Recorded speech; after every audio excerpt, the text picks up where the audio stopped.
TV দেখার সময় তোমাকে আমি একটা গল্প শোনাই, তুমি মনোযোগ দিয়ে আমার এই গল্পটা শোনো। বলবো? ঠিক আছে আব্বু, বলো।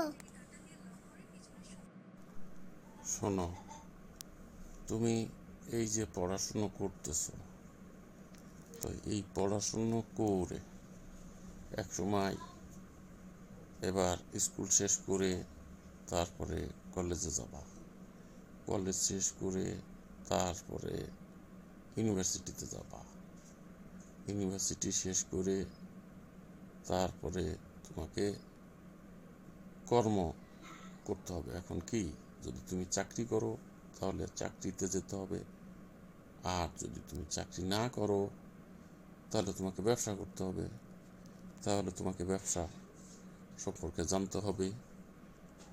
আর কোনোটাই যদি না করো সেক্ষেত্রে তো গৃহিণী হতে হবে। তো কিছু একটা তো করতে হবে, তাই না? আব্বু,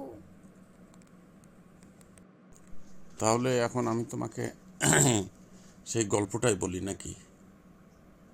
আর গল্পটা বলার আগে তোমাকে এই জিনিসগুলো বলছি, কেন বলছি, এই গল্পটা বললেই তুমি বুঝতে পারবা। ঠিক আছে আব্বু, তাহলে শোনাও। আচ্ছা, তুমি যেহেতু গল্পটা শুনতে চাচ্ছ, তা এই পর্বে তো অনেকটা বড় হয়ে গেছে ভিডিওটা, সামনের পর্বে তোমাকে মূল গল্পটা শোনাবো, কি বলো? ঠিক আছে আব্বু।